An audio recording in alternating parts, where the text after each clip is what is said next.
Hola a todos. Nosotros vamos a presentar el tema de Trichinella spiralis.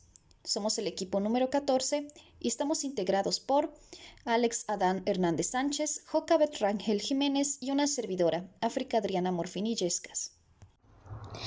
Reseña histórica. La historia empieza con el descubrimiento mediante la microscopía de la etapa larvaria del parásito por James Paget y Richard Owen en Londres en 1835. Fue Owen quien acuñó su nombre, Trichinella spiralis. El descubrimiento de más importancia es el enlace de la infección por Trichinella spiralis con la enfermedad y la mortalidad de seres humanos por Frederick Senker en 1860. Tuvo particular importancia el reconocimiento de que Trichinella era principalmente un parásito de animales y que existía en un ciclo tanto doméstico como silvestre. Taxonomía. Género y especie Trichinella spiralis por Owen en 1835. Familia Trichinellidae por Warden en 1907. Superfamilia Trichinellisae. Orden Trichocephalida por Scravin y Schultz en 1928.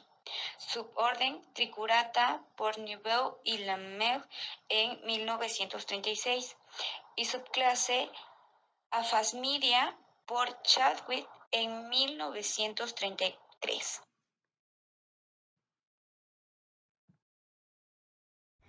Epidemiología.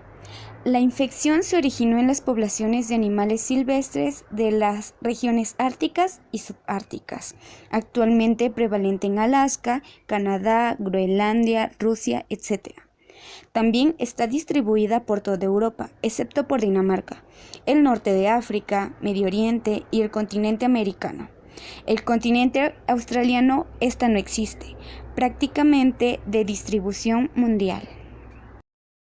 En México existe una incidencia del 8.1% de Trichinella spiralis, y esto es debido a que en el mundo, tanto en regiones árticas como en regiones tropicales y subtropicales México posee una gran diversidad de climas, por lo que se encuentra mayoritariamente en el Estado de México, Puebla, Ciudad de México, Zacatecas, Michoacán, Durango, Jalisco, Querétaro, Guerrero, Guanajuato, Colima, San Luis Potosí, Hidalgo, Chihuahua, Aguascalientes, Nuevo León, Oaxaca, Veracruz y Sonora, siendo los más afectados el estado de Durango, de Querétaro, Guadalajara y Ciudad de México.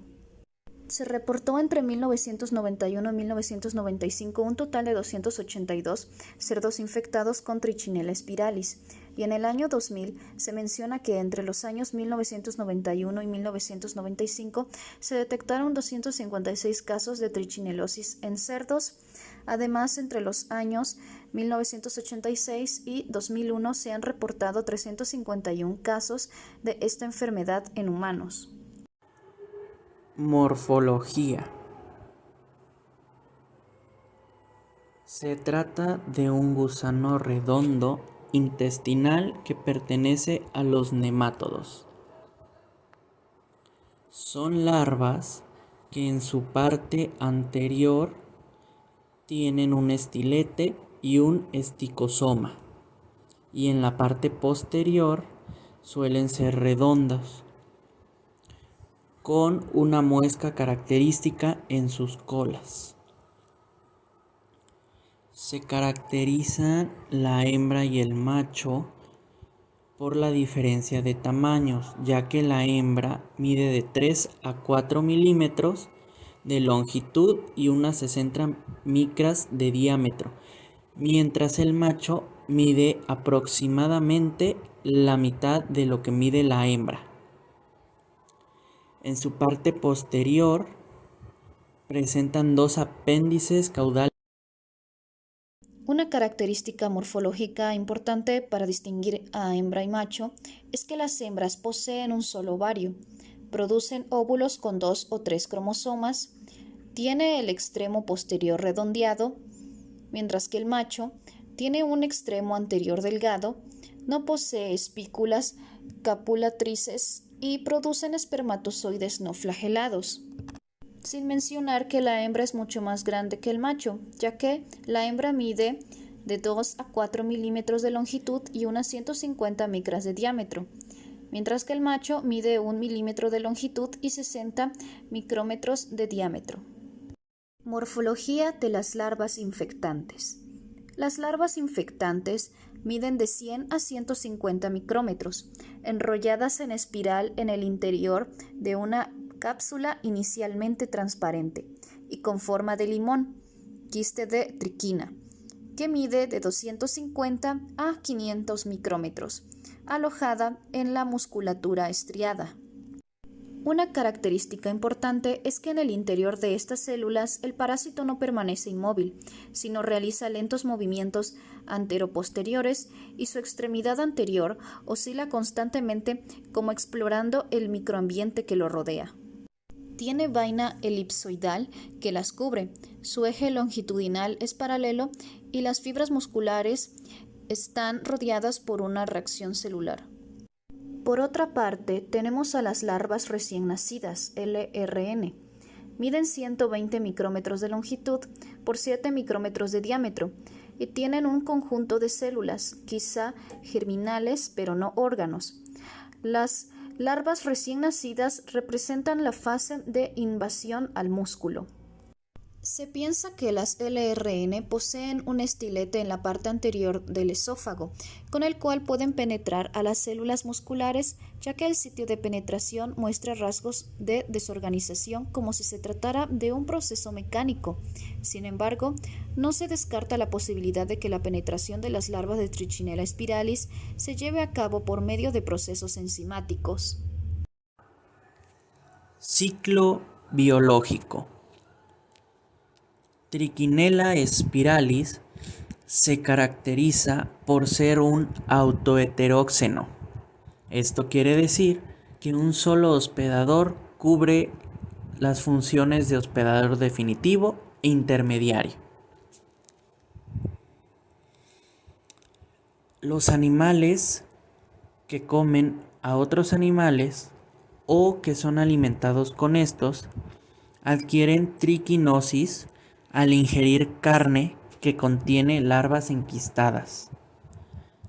Su forma de resistencia.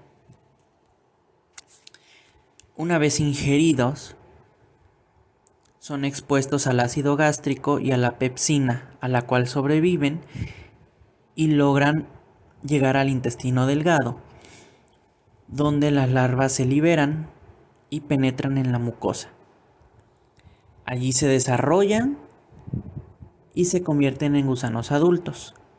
Después de una semana, las hembras liberan larvas que migran a los músculos estriados, donde se volverán a enquistar y convertirse en su estadio infectante.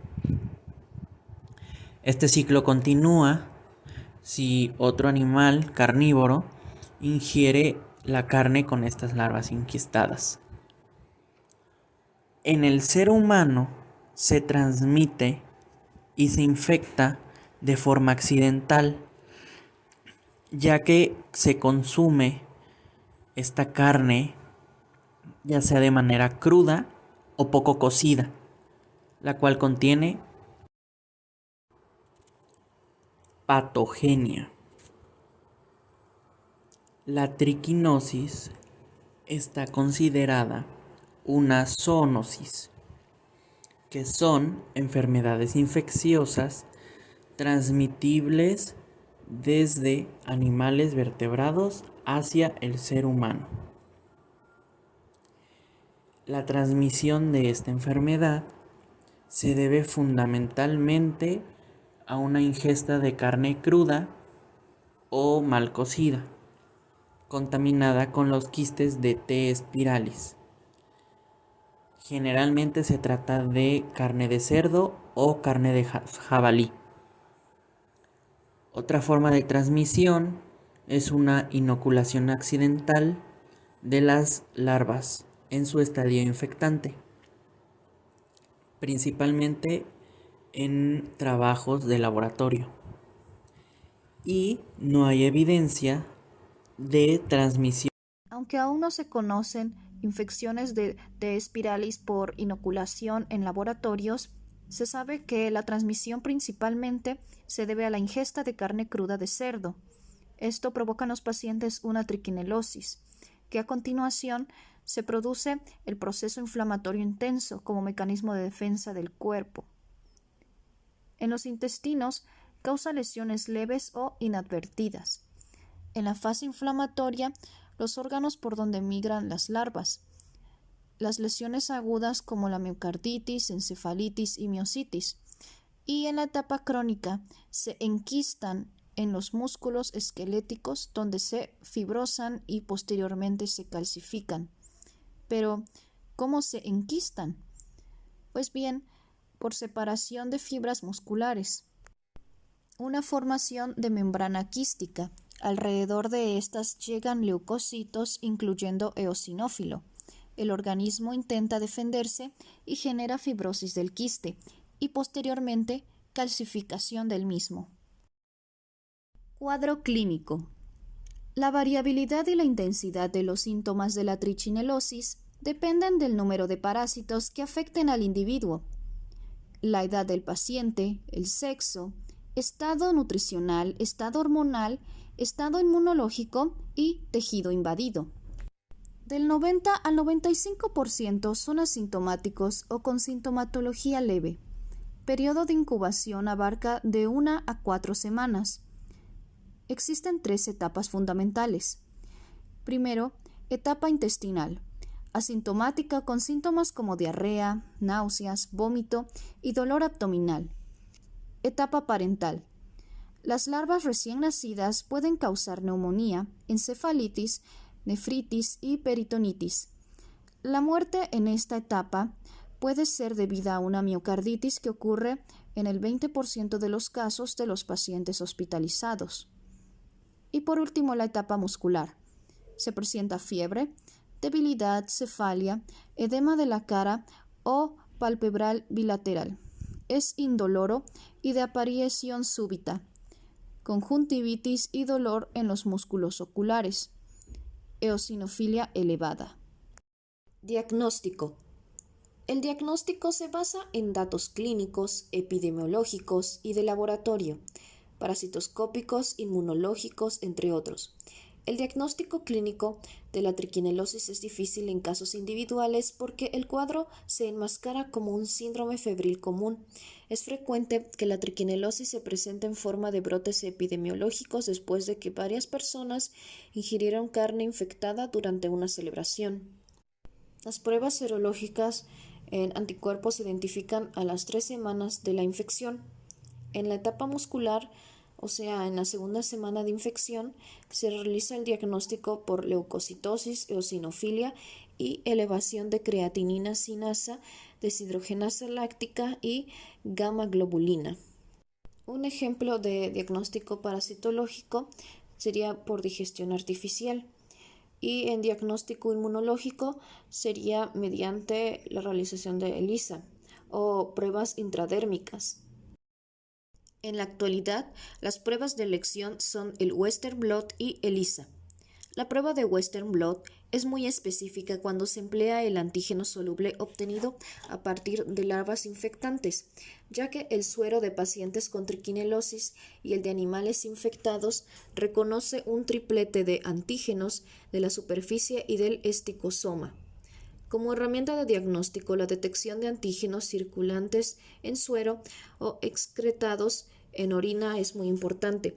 Por un lado, se podría emplear para evaluar tratamientos o evidenciar casos asintomáticos y por otro, usada en estudios epidemiológicos, se podría identificar áreas geográficas con baja, mediana o alta prevalencia.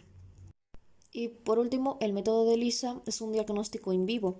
Tiene como ventaja la capacidad de estandarización del método y de los reactivos, además de la posibilidad de evaluar gran cantidad de muestras. Tratamiento. Se conocen 3 antibióticos que pueden ayudar muy bien para tratar la triquinelosis. Está el mebendazol, que disminuye mialgias crónicas, albendazol, utilizados en casos de sintomatología severa, y prednisona, por su poca sintomatología, analgésico y esteroides. Mebendazol puede indicarse 400 miligramos por vía oral 2 veces al día durante 8 a 14 días o 200 a 400 miligramos de mebendazol por vía oral 3 veces al día durante 3 días, seguido por 400 o 500 miligramos 3 veces al día durante 10 días. Albendazol en adultos 800 miligramos sobre una tableta de 400 miligramos 2 veces al día, una dosis por la mañana y otra por la noche durante 10 a 15 días. Prednisona. La dosis inicial será de 20 a 90 miligramos al día en adultos y de 0.5 a 2 miligramos al día por cada kilogramo de peso en niños. Profilaxis. Las medidas que se pueden tomar para evitar una triquinelosis es congelación por tiempo prolongado de menos 15 grados Celsius durante 3 semanas. Esto es para las carnes de res o de cerdo. Adecuada cocción de la carne de 77 grados Celsius. Cuidado en la alimentación de los cerdos. Eliminar ratas de los criadores de cerdo. Eliminar reses infectadas. Respetar las normas para la cría de cerdos y vacunación de animales domésticos. De nuestra parte, esto ha sido todo. Espero que les haya gustado. Muchas gracias por su atención prestada.